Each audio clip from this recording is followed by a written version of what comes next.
kami mau membaca merenungkan firman Tuhan. Dalam melalui firman Tuhan, kami diajar, dinasihati, bahkan juga kami ditegur, sehingga hidup kami semakin indah, semakin kuat di dalam Tuhan.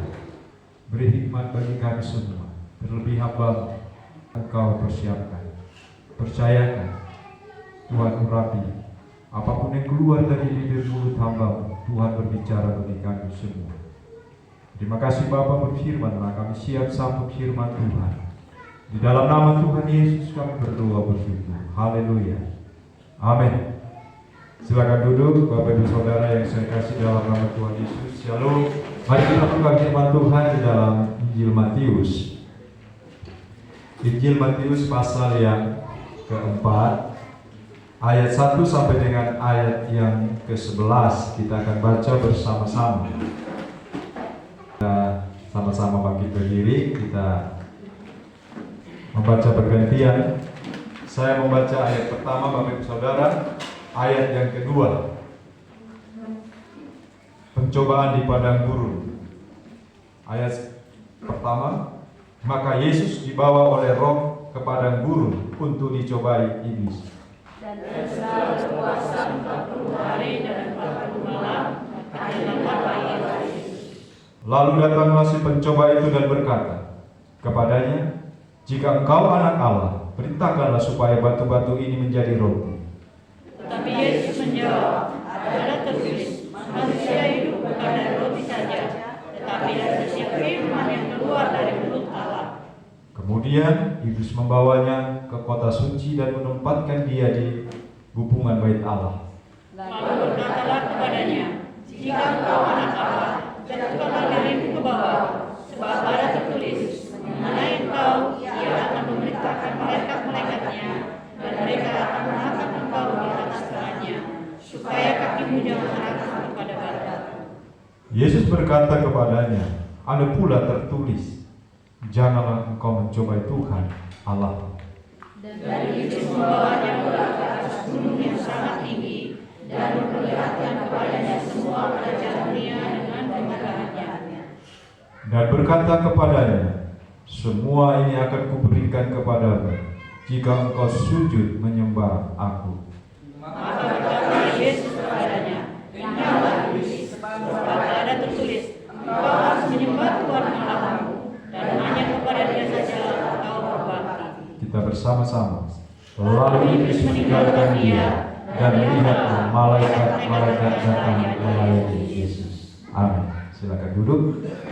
Yang berbahagia adalah setiap kita yang membaca, merenungkan, dan melakukan firman Tuhan. Shalom. Shalom. Sekali lagi shalom. Shalom. Bapak Ibu Saudara yang saya kasih dalam nama Tuhan Yesus Kristus. Firman Tuhan berkata bahwa jikalau kita percaya kepada Dia, maka hidup kita juga harus sama seperti Dia, seperti Yesus.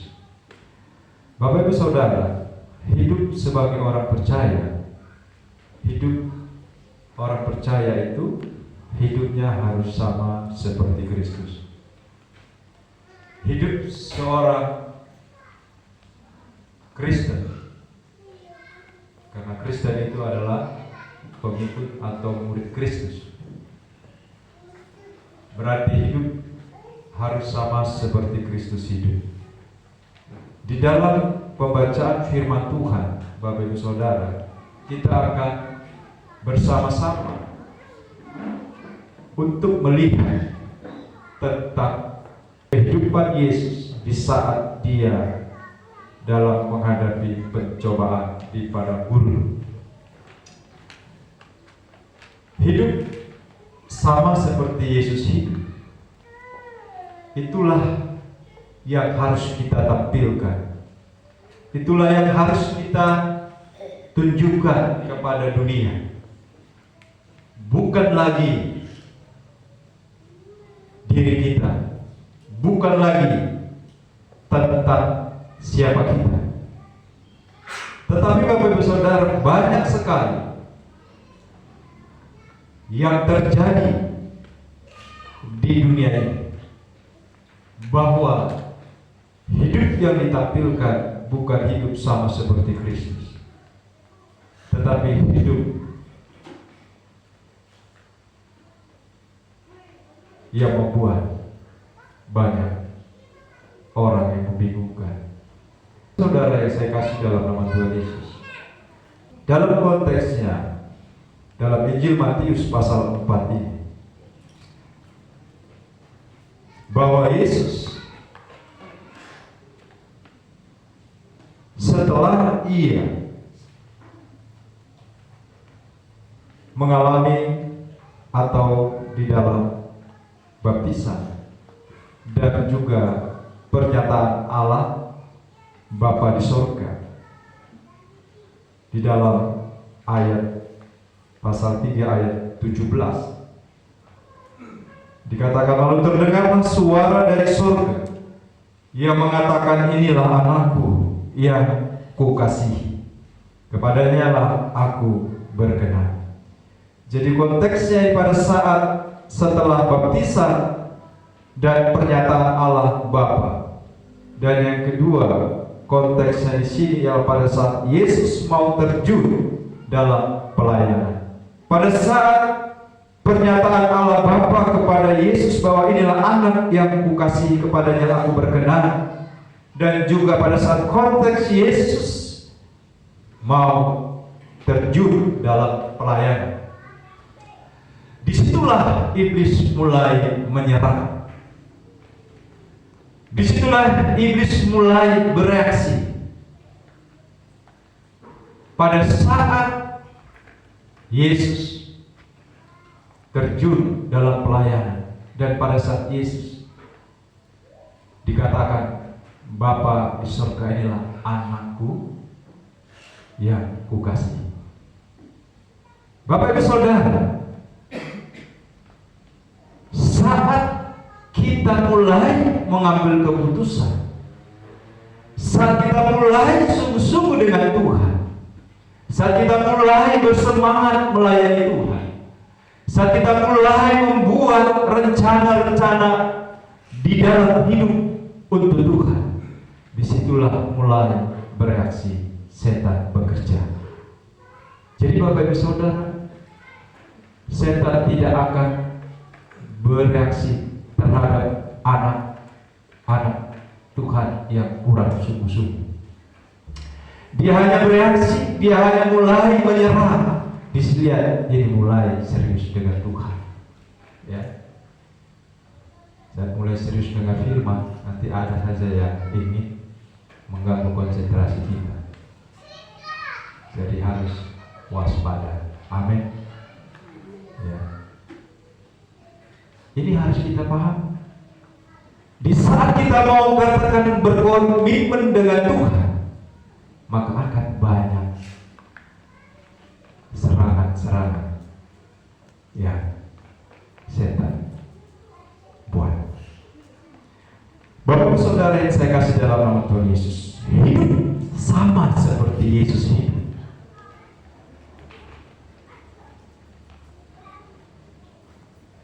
Tidak beda dengan apa yang diajarkan oleh firman Tuhan. Pergumulan orang Kristen sekarang adalah percaya Yesus, tapi tidak hidup sama seperti Yesus. Pergumulan orang Kristen sekarang ini adalah percaya dan mengaku sebagai anak Tuhan, sebagai orang Kristen, tetapi hidup tidak sama seperti Kristus hidup. Mengaku sebagai hamba Tuhan, mengaku sebagai pendeta, mengaku sebagai majelis gereja, tetapi tidak hidup sama seperti Kristus hidup. Bapak Saudara yang saya kasih dalam nama Tuhan Yesus, itulah pergumulan dalam kekristenan sekarang. Dan hari ini kita mau belajar melihat bagaimana hidup sama seperti Yesus hidup. Kita akan melihat hal yang pertama. Bapak Saudara, bagaimana hidupnya sama seperti Yesus hidup? Dalam ayat yang pertama, kita lihat ayat dan kedua juga. Maka Yesus dibawa oleh Roh kepada gurun untuk dicobai iblis. Dan setelah berpuasa 40 hari dan 40 malam, akhirnya laparlah Yesus. Pernah rasa lapar? Tiap hari lapar, makan 1 jam 2 jam juga bisa lapar. Kenapa tidak dikatakan hauslah Yesus? Bapak Saudara, namanya puasa pada waktu itu, ya, memang Yesus benar-benar puasa untuk tidak makan 40 hari 40 malam. Tidak makan, mungkin minum air ya, tapi makan tidak. Karena Alkitab katakan laparlah Yesus. Kalau memang Yesus haus, pasti dikatakan lapar dan hauslah Yesus, kan begitu. Nah, hidup sama seperti Yesus hidup. Mengapa kita harus hidup sama seperti Yesus hidup? Yang pertama, agar hidup kita tetap dalam kehendak Tuhan. Pencobaan pertama Bapak Ibu Saudara, Yesus lapar setelah puasa 40 hari 40 malam.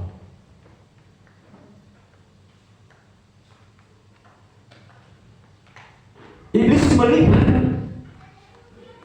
titik lemah Yesus pada saat puasa. Titik lemahnya itu adalah lapar. Lapar. Lalu mulailah iblis bereaksi, menyerang. Dia katakan, ayat yang ketiga, lalu datanglah si pencoba itu dan berkata kepada Yesus, jika engkau anak Allah, perintahkanlah supaya batu-batu ini menjadi roti. Bapak Ibu Saudara, bisa gak kira-kira Yesus ubah itu batu menjadi roti? Sangat bisa. Kenapa tidak dilakukan oleh Yesus? Karena itu bukan kehendak Bapa untuk mengubah batu menjadi roti. Dia tetap mengikuti kehendak Bapa, kehendak Bapa di surga, untuk dia tetap sesuai dengan pimpinan Roh Kudus, Roh Allah. Iblis tahu betul titik kelemahan Yesus pada saat itu di padang gurun. Dia sedang lapar. Lapar. Saudara, tidak makan 40 hari 40 malam. Memang 2-3 hari biasanya puasa itu berat, terasa laparnya sekali. Tapi kalau sudah lewat dari 2-3 hari 4 hari, mungkin sudah tidak terasa lagi lapar-laparnya. Tapi Bapak Ibu Saudara, pada saat muncul rasa lapar itu, ya, itu sangat berat sekali. Lapar itu sangat-sangat sulit sekali. Nah, di saat Yesus dikatakan laparlah Yesus, jadi iblis itu menyerang pada saat tepat waktu, pada saat Yesus lapar. Ubahlah batu ini, jika engkau anak Allah, ubahlah batu ini menjadi roti. Yesus mau bertahan ada di dalam kehendak Allah. Jadi orang kalau hidupnya dipimpin Roh, maka hidup yang dia jalani adalah hidup sesuai dengan kehendak Allah.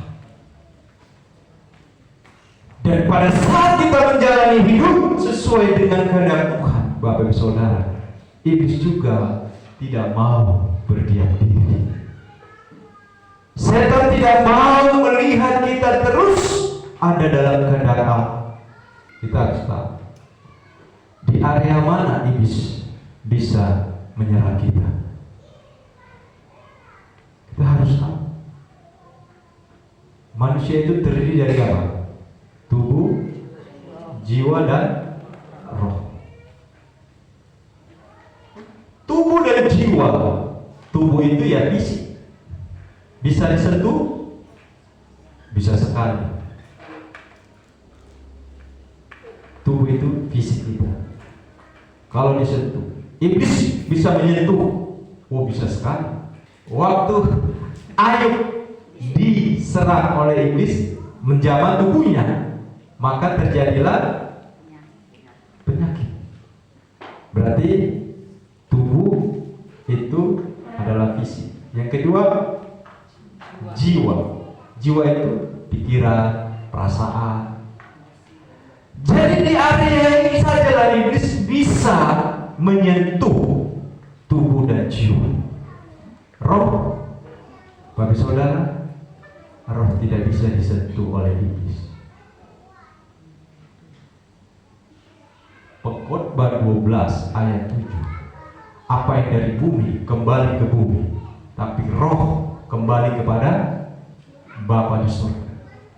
Jadi iblis itu menyerang dan dia hanya bisa menyentuh tubuh dan jiwa kita, pikiran kita, perasaan kita, dan tubuh fisik. Jadi kalau ada orang-orang yang kerasukan,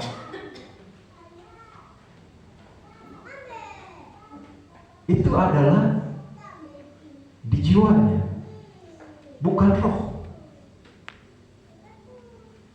pikirannya. Makanya orang gila itu apa yang rusak? Jiwanya, bukan rohnya yang rusak. Roh itu tidak bisa disentuh oleh iblis. Iblis tidak bisa menyentuh roh kita. Karena itu adalah milik Tuhan, kembali kepada Tuhan. Jadi Bapak Ibu Saudara, iblis menyerang hanya di area tubuh dan jiwa. Jadi roh kita tidak bisa disentuh. Maka dikatakan roh penurut daging lemah. Roh penurut daging lemah. Jadi kalau yang memimpin hidup kita yang lemah, jadi apa kita kira-kira? Jadi apa? Kalau yang memimpin hidup kita ini yang lemah, hancur kita, rusak. Tubuh dan sebatas jiwa yang memimpin hidup kita bisa rusak, bisa hancur. Tapi ketika kita membuka hati kita sampai kedalaman roh kita, maka itulah dikatakan kita hidup oleh roh, dipimpin oleh roh. Maka Bapak Ibu Saudara, tubuh dan jiwa kita itu dikuasai oleh roh Allah. Ya, iblis mencobai Yesus, melihat titik lemah Yesus. Iblis juga melihat titik lemah kita, Bapak Ibu Saudara. Dilihatnya kalau kita orang yang tamak, maka ya setan juga memanfaatkan titik lemah kita itu. Kalau tamak, ya diberi kesempatan bisnis ya bisnisnya di saat-saat ibadah, misalnya di saat-saat hari Minggu, karena orangnya tamak, semuanya ingin dia miliki. Ya. Jadi kesempatan untuk kebaktian dipakai untuk berbisnis, kesempatan untuk PA dipakai juga untuk usaha bisnis dan lain sebagainya. Kesempatan untuk doa juga dipakai untuk usaha atau bisnis. Iblis juga melihat di mana titik kelemahan kita. Sebenarnya kita orang-orang pemarah, ya, kita gampang seorang yang pemarah misalnya. Iblis akan kirim orang-orang yang menjengkelkan. Banyak, ya. Nah, pada saat itulah di waktu yang tepat, ini lagi kemarau. Dikira nggak tuh orang-orang itu? Akhirnya apa? Maka dia pun lampiaskan kemarahannya. Atau juga waktu anak kita sakit, tidak kunjung sembuh, lalu ada yang kasih tahu ada di sana dukun yang bisa menyembuhkan. Iblis kasih orang-orang untuk memberikan informasi itu. Bapak saudara, Iblis lihat titik lemah kita di mana? Misalnya titik lemah kita di uang, ya. Senang dengan uang, cinta uang.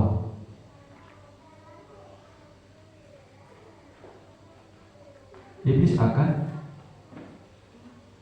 pakai titik lemah itu.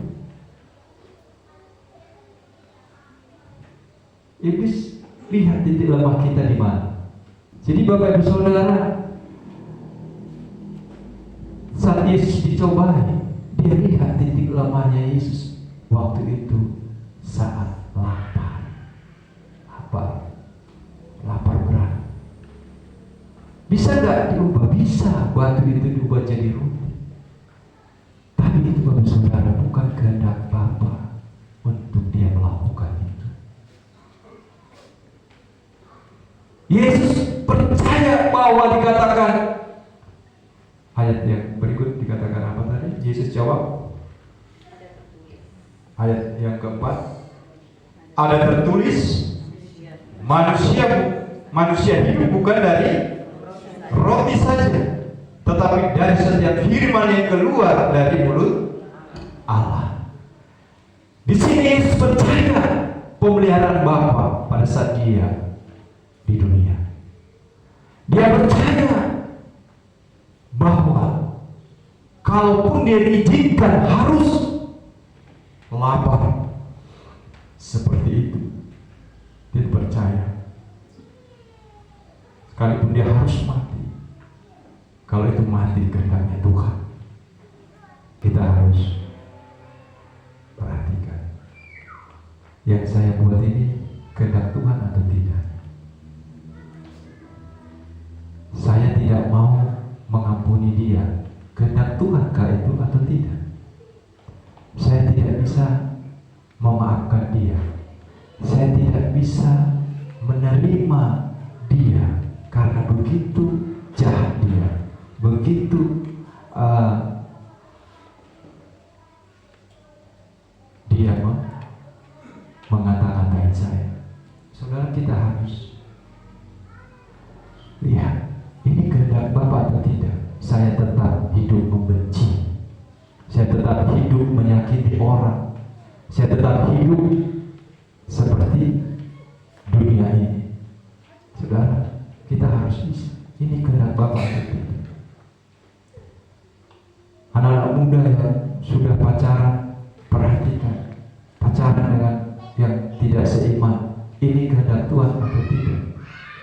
Kalau sudah jelas kehendak Tuhan, kenapa dilanjutkan? Ini kehendak Tuhan kan? Kalau saya nanti satu saat menikah dan tidak menikah, harus tahu.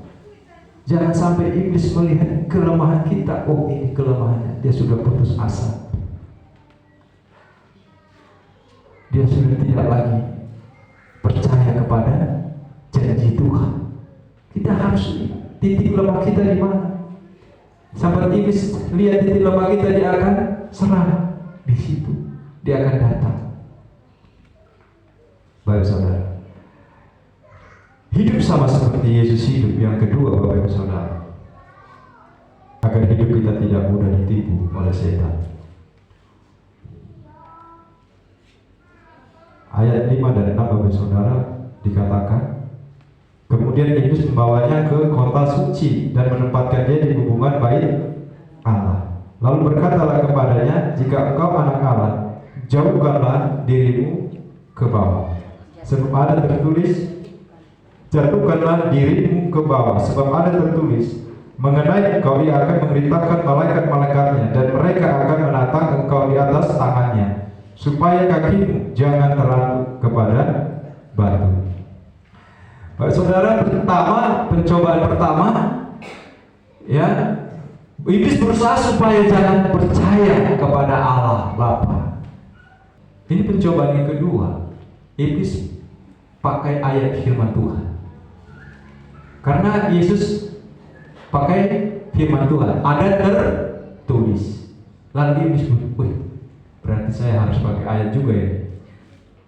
Karena ini juga ada di orang yang serius, yang sungguh-sungguh tidak mudah, maka dia juga harus pakai ayat. Ada tertulis, kan begitu? Dibawa ke hubungan bait Allah, ada tertulis. Nah itu Bapak Saudara, dalam Mazmur 91 ayat 11-12 dia kutip.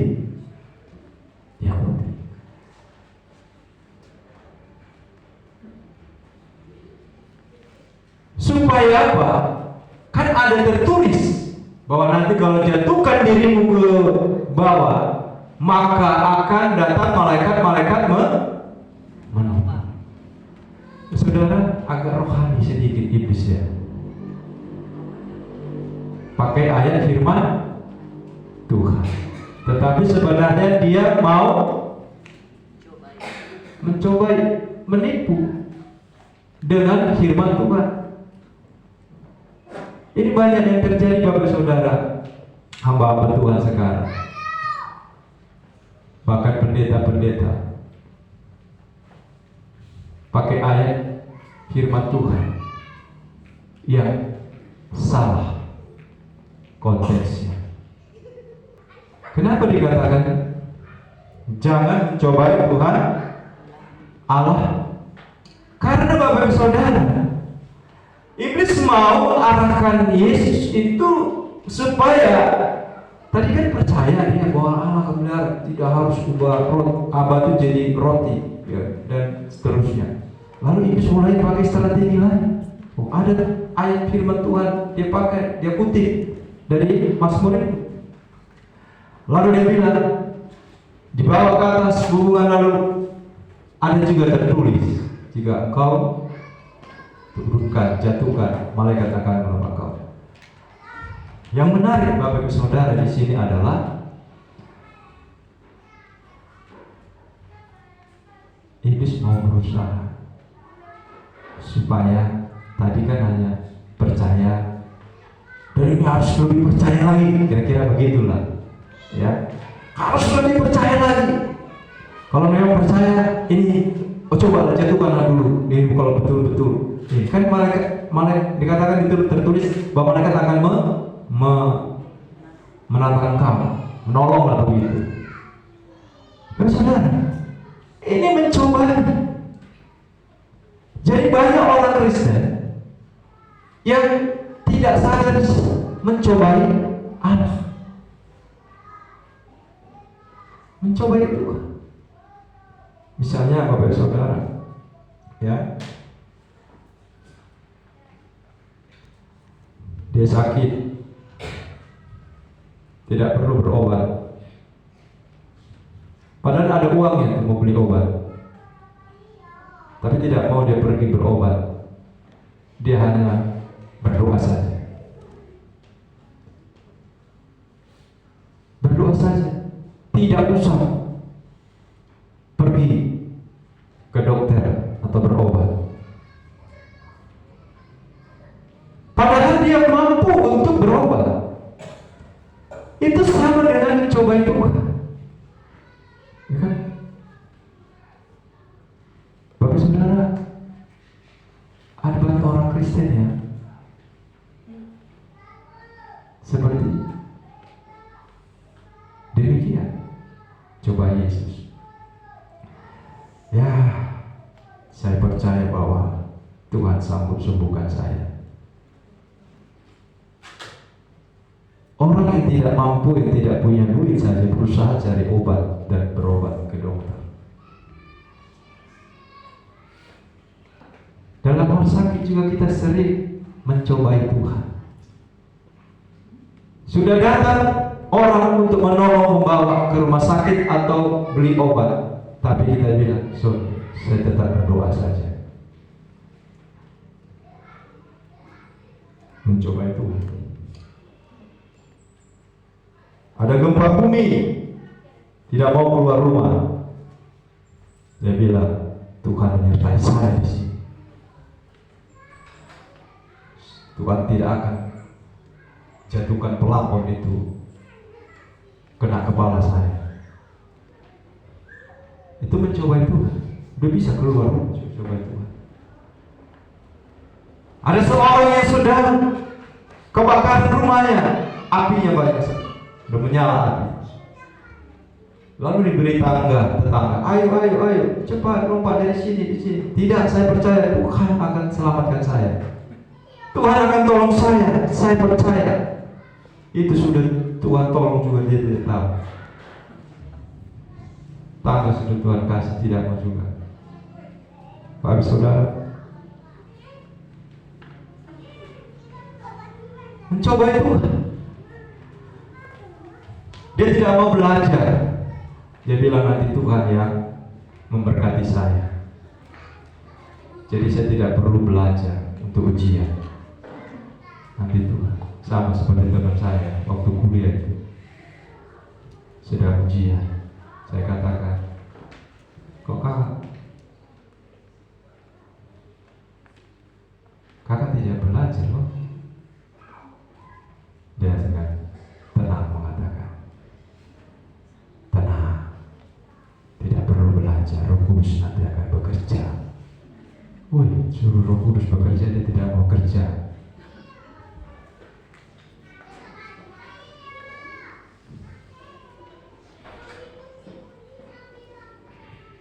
Tuhan kasih tanah, kita bilang, kenapa tidak diolah?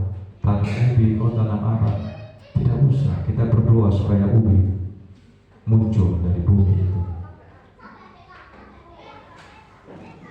Dan lain sebagainya.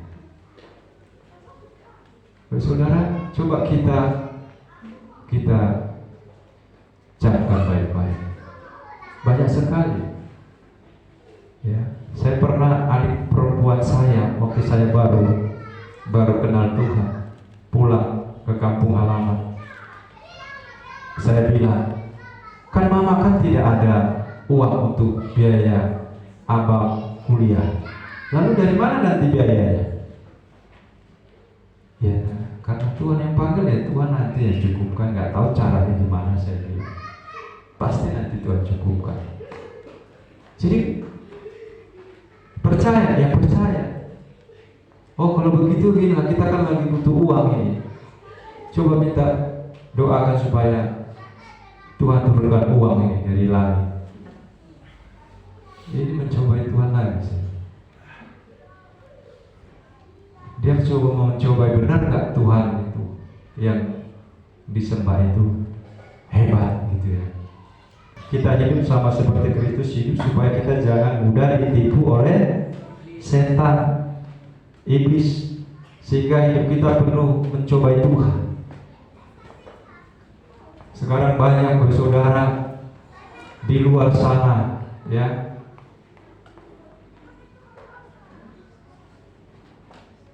pengajaran-pengajaran yang menyesatkan.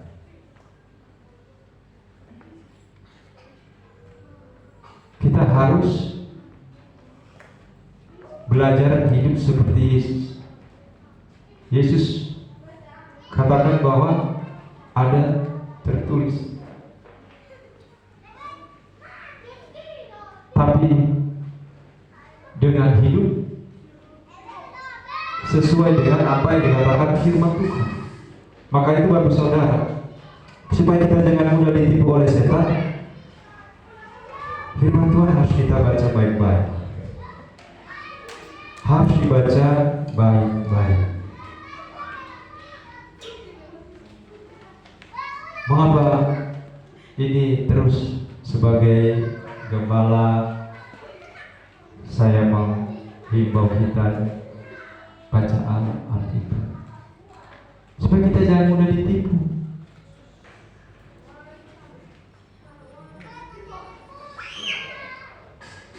Karena Bapak Saudara, di luar sana banyak pengajar yang membuat kita, kalau tidak kita kuat iman, maka kita akan terpengaruh. Padahal Alkitab sudah kita pegang, kita sudah miliki Alkitab, tapi kita tidak baca Alkitab. Dan yang ketiga, Bapak Ibu Saudara, mengapa kita harus hidup sama seperti Yesus? Agar kita mampu menjalani proses hidup yang Tuhan berikan kepada kita. Agar kita mampu menjalani proses hidup ini yang Tuhan berikan. Bapak Ibu, hidup ini proses ya, bukan instan, bukan sesuatu yang langsung bim jadi. Iblis tidak berhenti. Pencobaan yang ketiga yang dilakukan oleh iblis, yang ketiga dalam ayat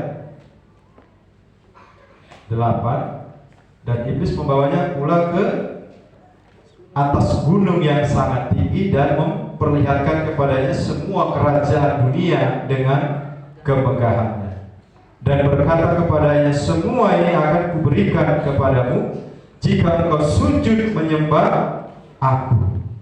Yang ketiga ini tujuannya supaya Yesus mendapatkan mahkota itu tanpa sakit, tanpa salib, tanpa penderitaan.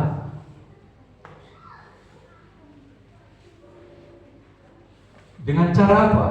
Hanya tunduk sujud menyembah kepada setan, iblis. Maka kerajaannya yang akan diberikan, mahkota diberikan. Itu adalah tawaran yang dikasih iblis, ditawarkan. Apa jawaban Yesus ketika ditawarkan itu? Ayatnya ke-10, berkatalah Yesus kepadanya, hanyalah iblis, sebab ada tertulis, engkau harus menyembah Tuhan Allahmu dan hanya kepada Dia sajalah engkau berbakti. Jawaban Yesus sangat tegas, yaitu mengusir iblis.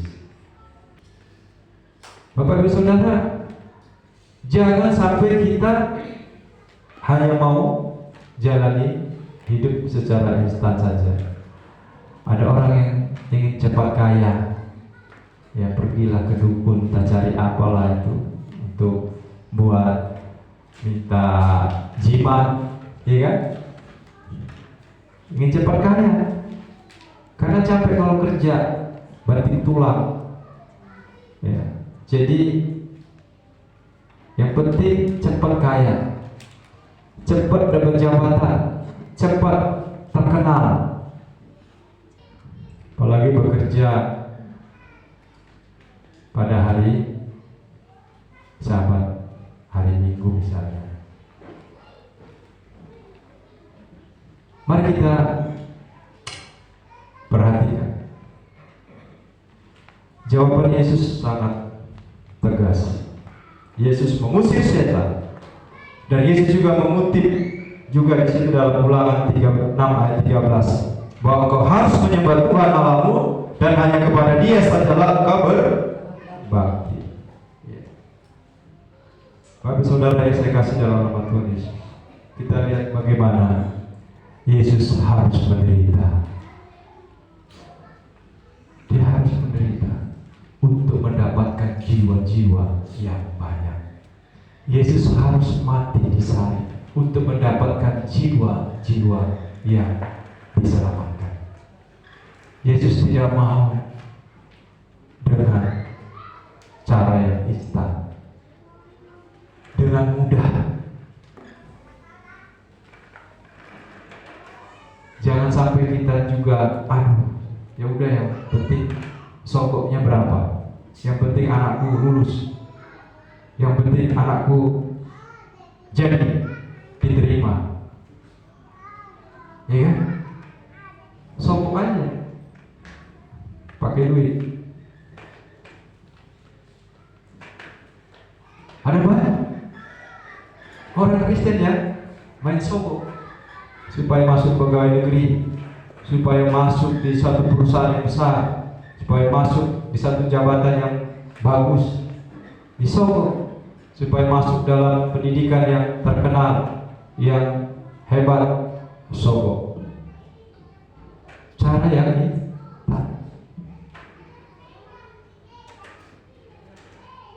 lalu ada anak-anak muda karena suka dengan seorang wanita, susah sekali dapat, lalu ditawarin, gampang, pakai ini namanya pelet. Habisnya tidak bisa didapat dengan baik-baik, dia minta dengan cara yang tidak baik. Bisa gak kira-kira dapat? Bisa. Nanti rumah tangganya terjadi perang teluk, perang Suria, perang Afghanistan. Ada yang terpental, tangan di atas pelafon, kaki di atas.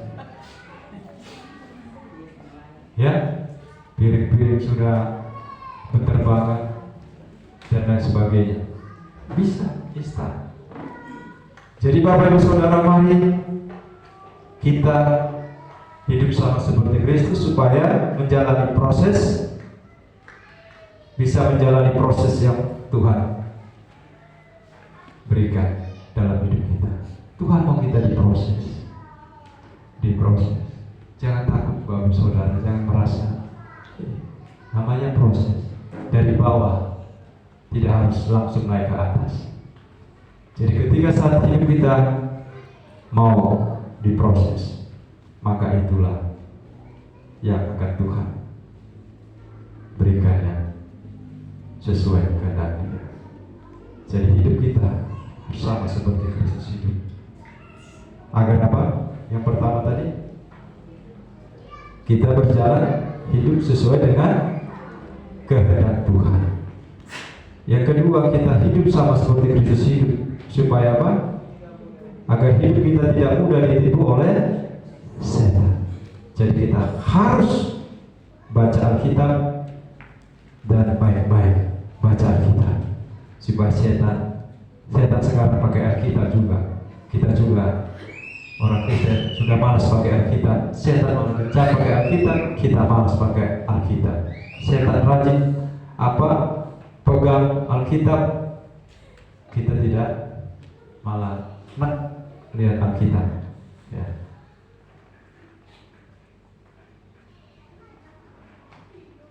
Mazmur 1 ingat, yang kesukaannya adalah tawaran Tuhan, yaitu firman Tuhan. Semua di sini kesukaannya tawaran Tuhan, firman Tuhan, atau ada enggak kesukaan? Harus kesukaan. Dan yang ketiga apa tadi? Ketika kita hidup sama seperti Kristus, maka kita akan mampu menjalani proses hidup ini. Karena Tuhan tidak mau kita menjadi anak-anak yang gampang. Tuhan mau supaya kita menjadi anak-anaknya yang hebat, yang percaya, kuat dalam menghadapi apapun dalam hidup. Tuhan berkati kita.